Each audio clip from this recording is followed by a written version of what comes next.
ہر ٹوٹی ہوئی امید مجھے میرے اللہ سے جوڑتی ہے۔ سورہ یوسف سکھاتی ہے، بیمار صحت یاب ہو جاتے ہیں، کھوئے ہوئے مل جاتے ہیں، مشکلیں آسانیوں میں بدل جاتی ہیں اور غم خوشیوں میں بدل جاتے ہیں۔ بے شک سب اللہ کے حکم سے ہیں۔ لوگوں کے سامنے مسکراتے رہا کرو اور اللہ کے سامنے گڑ گڑاتے رہا کرو، کیونکہ دنیا مسکرانے والوں کو پسند کرتی ہے جبکہ اللہ گڑ گڑانے والوں اور ڈرنے والوں کو پسند کرتا ہے۔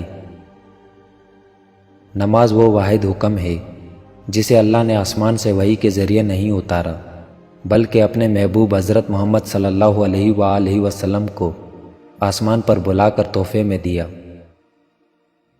انسان تبھی اللہ کی طرف رجوع کرتا ہے جب وہ دنیا میں اپنا ہر ہنر آزما لیتا ہے اور پھر بھی اسے چین اور اطمینان نصیب نہیں ہوتا۔ پھر اس کو یقین ہوتا ہے کہ صرف اللہ کی محبت کے سوا ہر محبت نے فنا ہو جانا ہے۔ اللہ نے انسان کو دل دیا ہے مگر اس کا سکون صرف اپنے پاس رکھا ہے اور فرمایا، یاد رکھو دل کا سکون صرف اللہ کی یاد میں ہے۔ آزمائش میں اللہ اذیت دینے کے لیے نہیں بلکہ کچھ سکھانے کے لیے ڈالتا ہے۔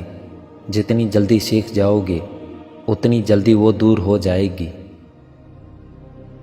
جب اللہ راضی ہونے لگتا ہے تو بندے کو خود اپنے عیبوں کا پتہ لگنا شروع ہو جاتا ہے۔ یہی اس کی رحمت کی پہلی نشانی ہے۔ کھجور کی گٹلی پر باریک سا جالی نما ایک چھلکا ہوتا ہے جسے قطمیر کہتے ہیں۔ اللہ فرماتا ہے، انسان اس کا بھی مالک نہیں، پھر اکڑ کیسی؟ اسے دینے والے کا دروازہ کبھی بند نہیں ہوتا، یہ تو لینے والے ہی دروازہ کھٹکھٹانا بھول جاتے ہیں۔ اس کائنات میں صرف اللہ کی رحمت کی دکان ایسی ہے جہاں خریداری کے لیے اگر جیب میں کوئی نیکی نہیں تو آپ ہاتھوں پہ چند آنسو رکھ کر جو چاہیں لے لیں۔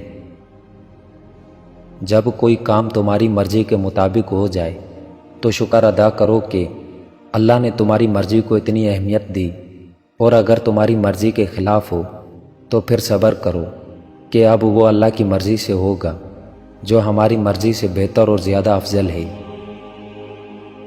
انسان کو اللہ کبھی یاد آئے یا نہ آئے لیکن دو موقعوں پر ضرور یاد آتا ہے، جب وہ اس کو کچھ دیتا ہے اور جب وہ اس سے کچھ چھین لیتا ہے۔ کل کی فکر مت کرو، جس اللہ نے آج تک سنبھال رکھا ہے وہ کل بھی تمہیں سنبھال لے گا، بس اپنے اللہ پر بھروسہ رکھو۔ جب مجھے پتہ چلا کہ مخمل کے بستر اور زمین پر سونے والوں کے خواب ایک جیسے ہوتے ہیں تو مجھے اپنے اللہ کے انصاف پر یقین آ گیا۔ اللہ سے جب مانگو تو اپنی اوقات کے مطابق نہیں بلکہ اللہ کی شان کے مطابق مانگو۔